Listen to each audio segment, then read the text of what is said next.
Good morning, good afternoon, or good evening, everyone. Max Simon here from Green Flower, and we're excited to invite you back for the third part of this series about how to enter the cannabis industry with the one and only Steve D'Angelo.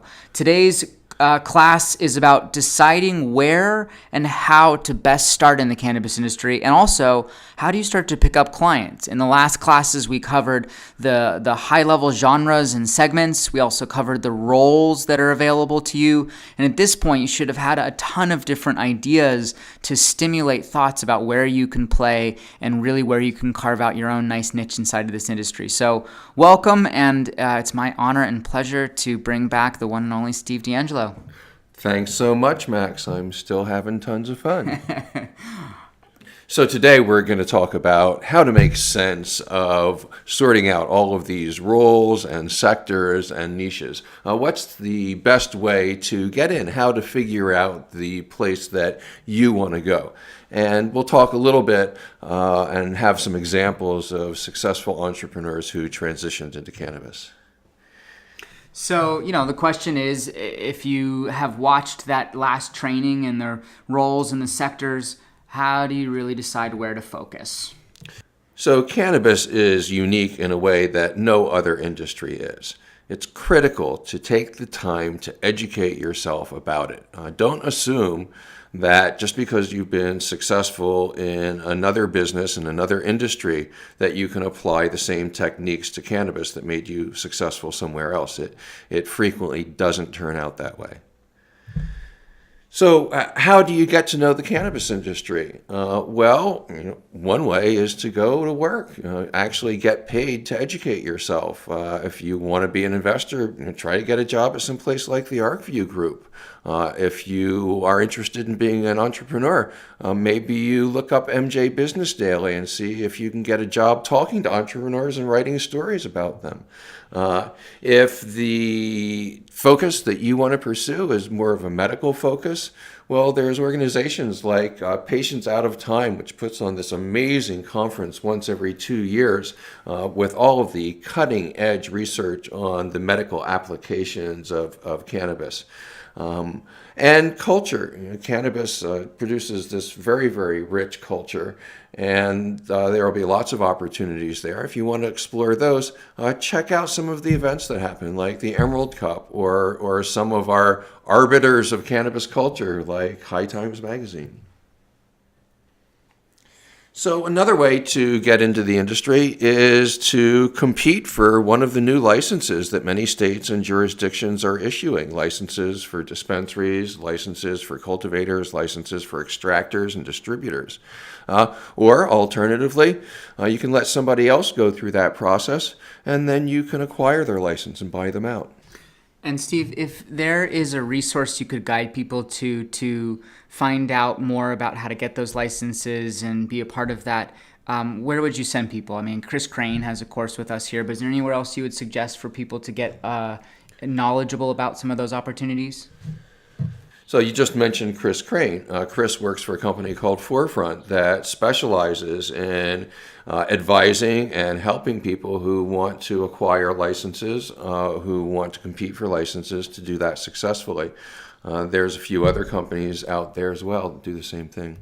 Another great way to step into the industry is to retool your existing business. If you are a business person, you have an existing business, you can probably find a way to access this new cannabis market. So a lot of the leading grow room consultants that I know started out as electricians or as construction contractors who were building their own grow rooms or building grow rooms for friends and developed those skills. In real estate, we see brokers now who have developed niches where they're handling almost exclusively cannabis real estate. Well, that wasn't the case a few years ago. They were handling residential or commercial real estate, but they saw this niche. They developed a client base. They came to understand the needs of that client. space, and they're doing quite well now. One of my favorite examples of somebody who retooled their existing business to fit with cannabis is the Clean Green program started by my friend Chris Van Hook, where he took a standard USDA organic certification company and turned it into a company that certifies organic cannabis, even though we can't call it organic. It's really where you see that it can be relatively simple to enter this industry as long as you understand, how to make the crossover and you focus on finding what the needs and the challenges are and then solving that, even if it's something that you haven't done before in cannabis, but you've done in other industries. Yeah, exactly. So, we were talking earlier about the challenges involved in finding real estate. It's one of the biggest needs in the cannabis space. So if you're a broker and you got a reputation of being able to find people cannabis spaces, guess what? Your card gets passed around a lot. Mm-hmm. So how does somebody go about standing out, getting noticed, and actually making a name for themselves in this space, especially if they're new to it?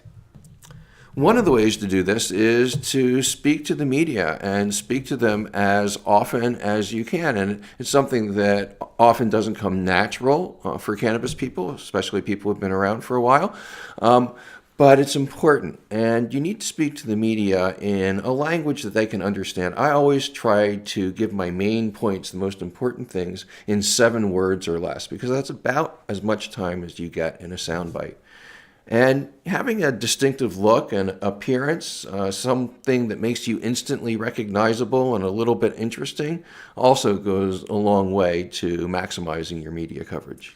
So the first thing I'll say, it sounds like you're saying you've been very deliberate with your look and that's very important to you getting noticed. Well, I think that what happened really is my look evolved more or less organically. And then I learned how powerful a distinctive look could be once I had it. Mm-hmm. And in terms of talking in sound bites and getting down to 7 words, how do you know if your 7 words are good? How did you get to that place where you could do that with any consistency? Like, what advice do you have kind of getting that sharp?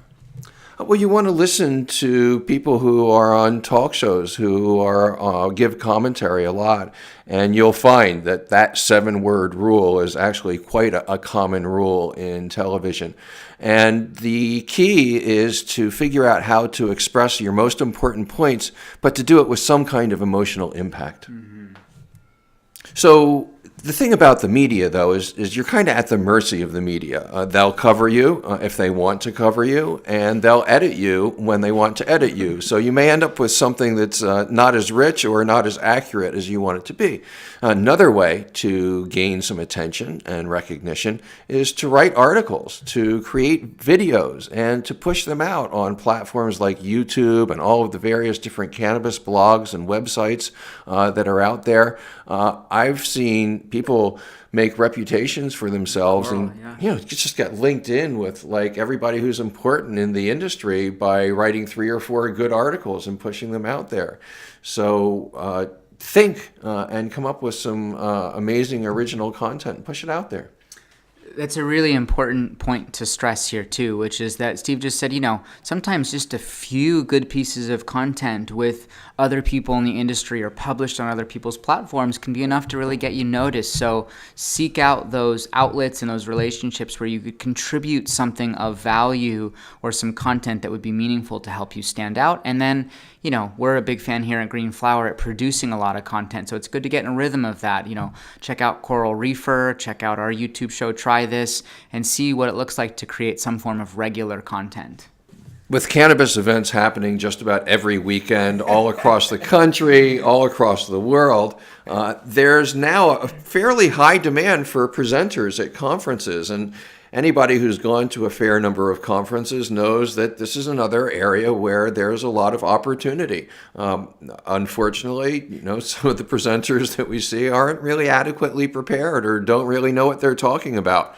So if you can study well, if you feel comfortable getting up in front of a group of people, and even if you don't feel so comfortable, you should consider it anyhow, Again, you can get introduced in a very direct way to some of the major movers and shakers in the industry just by being a presenter because you're with other presenters. And Steve, how does somebody get a presenting gig at one of these events? Well, the best way to do that is to figure out a really compelling talk or presentation that you can give and develop a proposal. Don't be shy. Most of the conferences and expos are looking for presenters. So write up a proposal, have a nice headshot, send it in, and then follow it up with some emails and phone calls. Giving special deals is another way to get noticed really quickly. If you ask most cannabis people what the biggest problem with cannabis is, they're going to tell you the cost. It just costs too much. And so anything that you can do to lower that cost and give people better products at a lower price is going to build loyalty. It's going to be giving value to people, and giving value to people is a really great way of getting noticed. Yeah, and I would say in the sense of if you're just starting out, you really want to get the most customers and fans that you possibly can as early as you can. So don't prioritize making the most money right away. Prioritize getting people to have an experience with your products, and oftentimes discounting or coupons or special deals is a great way to get people to try it out. Our entire industry is being driven by regulation, by changes in laws. And it's important for anybody who really wants to be successful in this industry to develop some relationships with regulators. And the way to do that really is to plug into the political process. There are city councils and town councils in virtually every city and town in America. There's county boards of supervisors. Most cities have a city attorney. All cities have mayors. And there's an opportunity here to develop those relationships, make political contributions, go to fundraising events, make sure that your local government representatives know your face and know who you are and take you seriously. Steve, this is one of the areas that I think people hear a lot and don't always know exactly what to do. And the deeper that we've gotten in this, the more we've realized this is actually a very significant and important concept. So if somebody's hearing this, whether it's for the first time or the 20th time, very specifically, what would you suggest they go do in their local neighborhood to start to build this reputation? Well, the first thing you should do is pay a constituent visit to every single elected representative that you have. All elected officials take constituent visits where you can sit down and you can tell them what your priorities and your concerns are. So that's the very first step. But then it's important to plug into other parts of the political process. So call up once when you're. But it's also important to plug into the other parts of the political process. So when you're there having your constituent visit, ask to be put on the representative's mailing list. Tell them that you'd be interested in helping with campaigns. You'll get plenty of mailers and you get plenty of emails letting you know when fundraisers are happening, asking you for donations, and go to those events and make those donations. It really, really makes a huge difference. Now, right now, there's an army of celebrities who are looking for deals in the cannabis industry, who want to license their brand, their image to a cannabis product. And don't be shy about seeking them out. They're people who love cannabis just like us. Connect to them on that level. And I've seen some brands really, really take off because of the celebrity association they have. So finally, really the most important thing is follow your passion.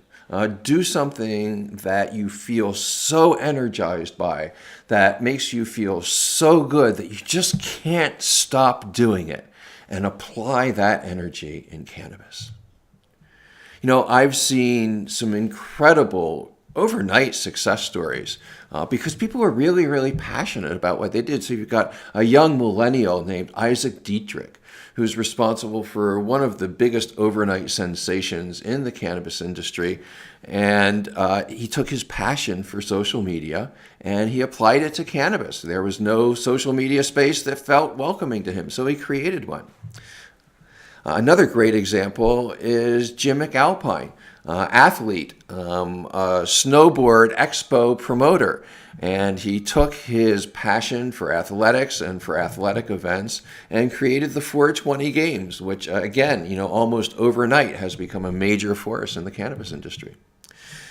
And finally, take a strong social stance.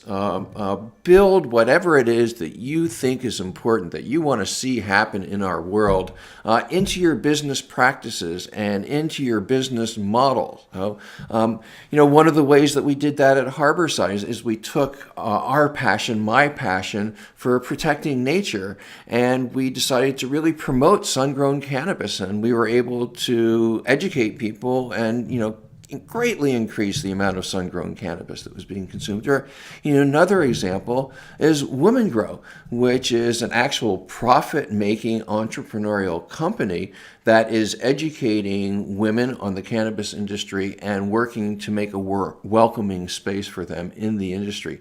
Great work, doing good, doing well at the same time. So with all that said, I guess the question is, if you were to wrap this up in a few short bullets, what's the best advice you have for somebody who's just entering the industry? So finally, be audacious. Cannabis is not for the shy. You need to be bold. Go out and seek your destiny. And be persistent. This isn't easy. No startup is easy. No new industry, no new business is easy. And this one is much, much more difficult. Choose your partners wisely. There's a lot of people who are entering the industry now because they perceive it as being the next place to get rich quick. And oftentimes, they don't make the best partners. Don't try and get it done in one day. A lot of people really feeling that if they don't jump into the industry in the next month or 2 months or this year, that they're going to miss the boat. They're going to miss the next great American industry. And that's really not true. People have been consuming cannabis for millennia and millennia. It's only been legal in this country for a few years. The range of opportunities is just beginning to open up. So there's time to study, to develop a good plan, and do something really special and distinctive. And finally, never, ever give up. If you want to be a dreamer and you want to see your dream come true, take it from someone who had to work for a long time and endure a lot of abuse to get here. Never, ever, ever even think about giving up.